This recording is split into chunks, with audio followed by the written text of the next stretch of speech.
Muito boa tarde a todos vocês que nos acompanham aqui pelo Notícias Agrícolas. Eu sou Letícia Guimarães e a gente começa agora mais um boletim, dessa vez falando sobre os impactos das importações de milho, voltado então para o setor de proteínas animais, especificamente suínos e aves. E quem está aqui para trazer mais detalhes para a gente é o seu Enori Barbieri, que ele é vice-presidente da FAESC lá de Santa Catarina. Seja muito bem-vindo, seu Enori. Boa tarde a você, Letícia, e a todos que nos ouvem através do Notícias Agrícolas. Seu Enori, a gente teve acesso a um levantamento aqui que foi feito pelo meu colega de trabalho, Guilherme Dorigatti, que é especialista em milho aqui no Notícias Agrícolas. Então, de janeiro até julho desse ano, o Brasil importou um pouco mais de 1 milhão de toneladas de milho. E, seu Enori, eu te pergunto, esse volume é normal ou não? É um ponto fora da curva por causa dessa quebra que a gente tem visto na safrinha ou por causa dos altos preços? Bom, primeiro dizer que 1 milhão de toneladas nós importamos também o ano passado. Isso não é uma coisa fora da curva. Agora, o que não é normal é a projeção que nós temos da falta que nós vamos ter de milho, e nós não temos mais milho em Santa Catarina. Nós precisamos 7 milhões de toneladas este ano para abastecer os nossos criatórios, e nós não colhemos nem 2 milhões de toneladas. Nós tivemos uma quebra acima de 1 milhão aqui. Então, nós precisamos importar quase 6 milhões de toneladas de milho do Brasil ou de outros países. Mas, agravando a situação catarinense, o Rio Grande do Sul precisará importar 4 milhões de toneladas, e pela última geada e o levantamento do Paraná, o Paraná também vai superar mais de 5 milhões de toneladas de importação para fazer frente à necessidade que temos aqui no Sul para transformar milho em aves ou suínos. Então, dizer a vocês que nós, já em Santa Catarina, já importávamos normalmente, nos últimos anos, aí, próximo de 1 milhão de toneladas de milho do Paraguai, porque já fazia parte do nosso fornecedor, junto com o Mato Grosso do Sul, junto com o Paraná, junto com o Centro-Oeste, trazermos milho todo ano, principalmente no mês de janeiro, 500 mil toneladas, que é o início da safra, vindo do Paraguai. Então, deveremos trazer mais milho se o Paraguai tiver estoque, porque sabemos que a safrinha do Paraguai também foi duramente atingida. Era exatamente isso que eu ia te perguntar, seu Enori. A gente tem, então, essa noção, né, do Paraguai ser um parceiro comercial muito importante na questão do milho aqui com o Brasil, mas o Paraguai ele vai continuar sendo uma alternativa viável, a Argentina também. Comenta um pouquinho, então, sobre quais são as possibilidades do Brasil trazer o insumo desses dois países aqui vizinhos. Bom, nós estamos muito próximos do Paraguai aqui no Centro Produtivo de Santa Catarina, nem 500 quilômetros. Mas nós sabemos as dificuldades que é trazer produto do Paraguai pela logística que nós temos de uma ponte somente, que já está no seu máximo de capacidade. Agora, creio que com a nova ponte que está saindo, no futuro nós vamos trazer muito mais milho do que a gente está trazendo, porque trazer milho para Santa Catarina do Centro-Oeste são 2.000 quilômetros. E o Paraguai tem uma capacidade muito grande de aumentar a produção de milho. Mas nesse momento de falta, a gente está trazendo o que a gente pode do Paraguai, e agora houve um anúncio aí de uma empresa que está trazendo 36 navios de milho da Argentina. Mas nós sabemos que a Argentina também tem os seus problemas. A Argentina é um grande exportador de milho, a Argentina tem um problema de uma taxa muito forte que o governo acabou criando em função dos problemas políticos locais, e que muitos produtores não colheram aquilo que eles pretendiam colher porque não valia a pena colher. E agora nós sabemos que também as geadas que deu aqui no sul do país pegou em cheio algumas regiões da Argentina que também são produtoras. Então nós não temos a certeza que a Argentina vai ter o milho que o sul do Brasil, o Brasil vai necessitar. Por que eu digo isso? Porque o Brasil tinha uma projeção de 109 milhões de toneladas e não deve colher 90 milhões de toneladas. Nós tivemos 23 milhões de toneladas de safra normal de verão, mais em torno de 60 milhões de safrinha, que é o que está se prevendo agora, depois da última geada, são 83, e mais uma safra que há lá no Nordeste de 3, 4 milhões. Para quem precisa de 70 para consumo, 7 para etanol e projetou 30 para exportação, essa conta não fecha. Então, nós não vamos ter falta de milho somente este ano. Nós vamos ter falta de milho até julho do ano que vem, na próxima safrinha, que nós vamos, se tivermos uma boa safrinha, nós vamos equilibrar a situação. É preciso que o governo, e ainda tem tempo para isso, consiga convencer produtores, através de incentivos, a tirar a área de soja destinada à soja e colocar milho. Afinal de contas, no Sul, não se faz segunda safra, só faz uma safra. E a tendência de plantio de soja ainda está maior do que o ano passado em cima da área de milho. Precisa se inverter, inclusive no Centro-Oeste, porque nós precisamos ter milho já a partir de janeiro para abastecer o Brasil. Nós estamos jogando fora o nosso principal produto, que são as exportações de carne suína, carne de frango, produção de bovinos confinados, porque nós não vamos ter matéria-prima. E com os custos do milho importado, nós poderemos perder mercado por competitividade de custo de produção. E, senhor Enori, então, se a gente tem já identificado esses problemas com a safra de milho do Paraguai, da Argentina, o Paraguai especificamente tem também um problema logístico para que esse milho entre, então, para Santa Catarina. De onde, então, que vai se trazer esse milho, já que aqui no mercado interno também a gente tem uma quebradeira generalizada em várias regiões produtivas? Eu diria a você que as grandes empresas não têm nenhum problema de trabalhar com o mundo inteiro, porque elas estão no mundo inteiro, que são as grandes transformadoras aí, JBS, BRF, Aurora, são grandes conglomerados que elas têm a capacidade de trazer milho aonde tiver. Esse é o problema, aonde tiver. Mas o grande produtor de milho mundial é os Estados Unidos. Mas o mundo inteiro está correndo atrás de milho, tanto que a China praticamente levou o milho que tinha disponível na Argentina e está levando o milho brasileiro ainda embora. Nós estamos exportando ainda milho. Estamos comprando alguns contratos, mas nós estamos exportando muito mais do que importando. E temos um grande concorrente que entrou este ano no Brasil, que é a produção de etanol. São 7 milhões de toneladas que vão ser consumidas para etanol. E nós estamos colocando mais indústrias. Até o Paraná está construindo uma indústria de etanol, porque é muito mais vantajoso você fazer combustível através do milho do que vendê-lo para ração animal. Então, eu diria que é um grande problema que o Brasil tem. E aí eu vi uma política agrícola de plano safra muito tímida em cima da produção de milho. É lógico que ninguém imaginava o tamanho do frio que nós tivemos nesses últimos 15 dias, que abalou toda a estrutura de produção de milho no Brasil. E, com isso, abalou os preços internacionais, tanto que os preços estão cada dia se elevando mais por falta de estoque físico. Eu diria que produtores brasileiros independentes, os pequenos e médios produtores, que não exportam os seus produtos, vão ter muita dificuldade de permanecer no mercado pelo alto custo do milho que vai ter no Brasil e transformar isso em produtos derivados para vender no mercado interno. Quem não tiver mercado de exportação, com certeza não vai ter acesso a milho em lugar nenhum pelo custo que vai encontrar esse produto. Somente aqueles que transformam em produto de exportação é que vão sobreviver nesse período que nós vamos viver pela frente até julho do ano que vem.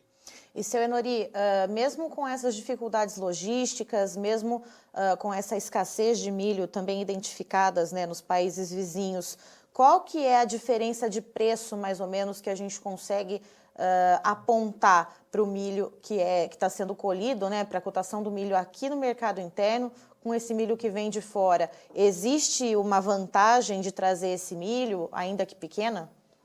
Bom, vamos falar da vantagem que é você ter o produto. Essa é a grande vantagem. Você tem o produto, porque sem esse você não tem o produto. Mas existe muita discussão sobre qual é o custo real disso. Muitos analistas dão para baixo, outros dão para cima. Pelas informações que nós temos, vamos falar em números que o produtor possa entender, esse milho chega na indústria onde ele é consumido em torno de R$20 a mais a saca do que o milho que está sendo comercializado, em torno de R$100 aqui dentro do Brasil. Nós aqui em Santa Catarina, as empresas estão pagando ao produtor hoje em torno de R$100 a saca, e esse milho importado chega em torno de R$120 a saca, é a conta que se fala aqui em Santa Catarina. Então, ele é um custo maior do que o nosso custo aqui dentro. E com essa entrada, então, desse milho vindo do exterior, o senhor projeta que pode ser possível que os preços do milho aqui no mercado interno esfriem um pouquinho ou não? Não tem nenhuma perspectiva, e até creio que quando se anunciou alguns navios antes do início da safrinha, que não tínhamos tido ainda as geadas, eu acreditava que essa era uma prática para tentar abastecer o mercado e segurar preços. Mas com o advento da geada, não há produto físico disponível aqui dentro, a não ser nos custos que estão aí. E esses navios, com o custo que está chegando, não vai, e com a concorrência do etanol e as próprias exportações em aberto ainda, eu não creio que isso vá segurar preço de milho. Pode até dar uma esfriada naquilo que está aumentando, mas não que venha a derrubar preço de milho. O mercado mundial pode até cair o preço alguma coisa. Agora, aqui dentro do Brasil, pela falta do produto físico, eu não acredito que isso venha baixar o preço do milho que vai ser comprado do produtor rural, que ainda poucos têm esse produto.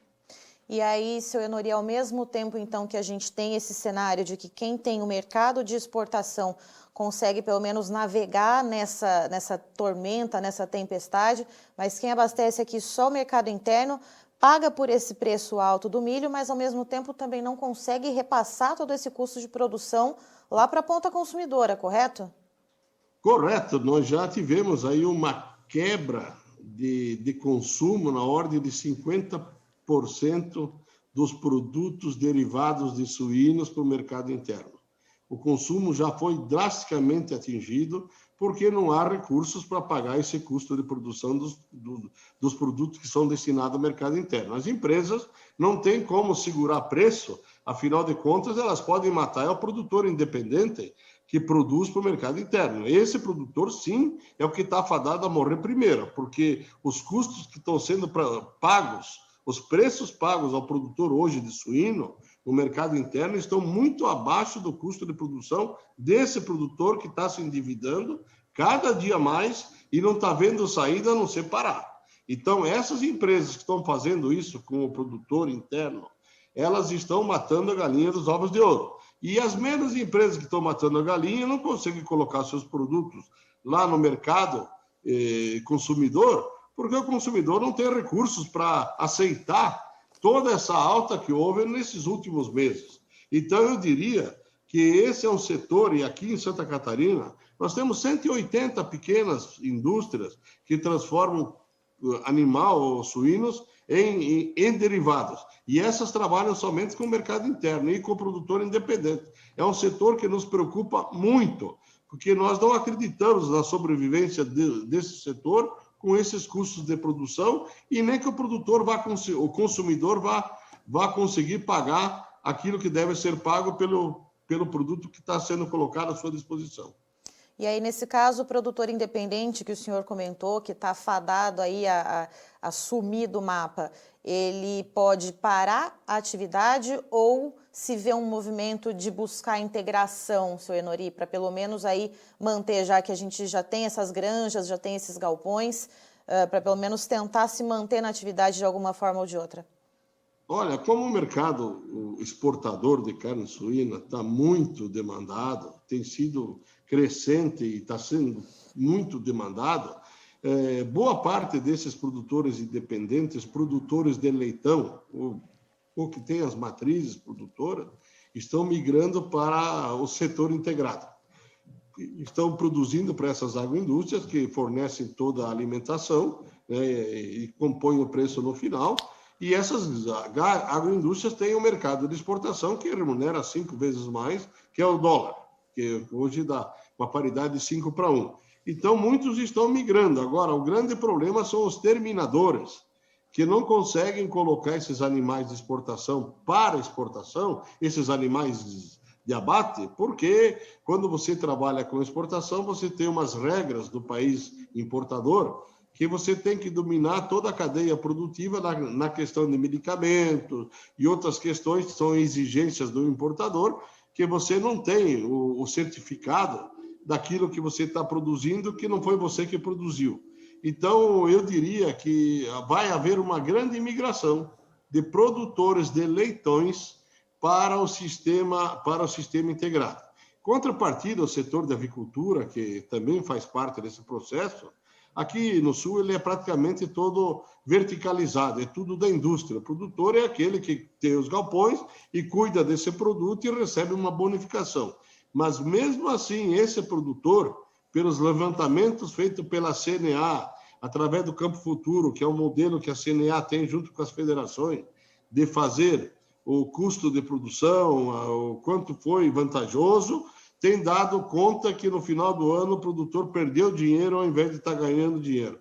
Então, também é um produtor que está passando por maus momentos, são os avicultores, em função de tudo isso que eu já falei, de dificuldades econômicas, de alta desenfreada de custo de produção. Aí não vem só em cima de milho e soja, aí vem em cima de óleo diesel, vem em cima de energia elétrica, um monte de fatores que culminaram de uma vez só para que os custos de produção se elevassem nas alturas que foram. Certo, seu Enori, eu agradeço a sua participação aqui conosco no Notícias Agrícolas, o senhor é sempre muito bem-vindo.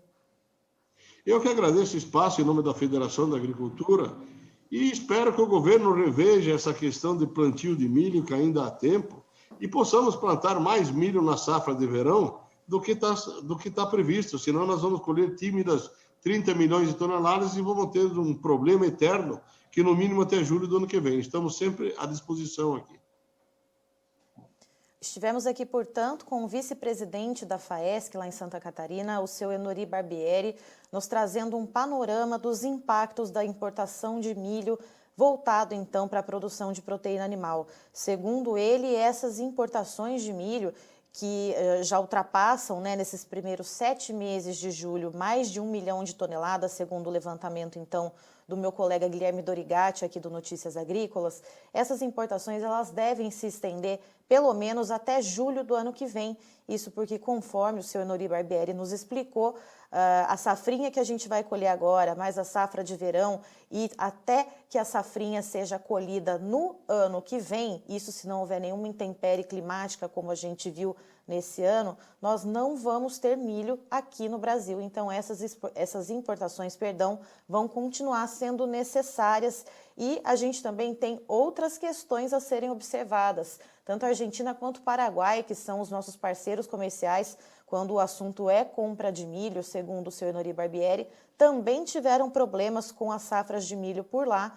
O Paraguai, ainda especificamente quando a gente fala do milho saindo de lá e indo para Santa Catarina por causa da seca, então não deu para trazer esse milho por meio de barcaças, esse milho está tendo que entrar no Brasil pela Ponte da Amizade, então há ainda mais uma restrição logística e esse milho chega aqui dentro do Brasil com um preço um pouco mais alto, inclusive, do que está sendo praticado aqui no mercado interno, na casa dos R$100. Segundo o seu Enori, o milho vindo de fora chega a cerca de R$120, mas de acordo com ele, o importante é ter o insumo para trabalhar. Mas com toda essa conjuntura, com todos esses preços, quem tem o mercado de exportação, seja para carne suína, para carne de aves, ainda consegue se segurar um pouco nesse sentido. Mas aquele produtor de suíno independente ou aquelas integradoras que só atendem o mercado interno, esses sim estão sofrendo bastante, têm muita dificuldade de adquirir o milho, estão sofrendo com os custos de produção, não conseguem repassar esses custos lá para a ponta consumidora e, de acordo com o seu Enori, principalmente a suinocultura independente está fadada, então, a desaparecer, seja por suinocultores que decidem sair da atividade ou que vão procurar a integração para, pelo menos, não sofrer tanto os impactos por causa desses insumos. Eu encerro por aqui, mas daqui a pouquinho tem mais informações para você no Notícias Agrícolas. Se inscreva em nossas mídias sociais. No Facebook, Notícias Agrícolas. No Instagram, @Notícias Agrícolas. E em nosso Twitter, @Norteagri. E para não perder nenhum vídeo, não se esqueça de nos acompanhar no YouTube e na Twitch, Notícias Agrícolas Oficial.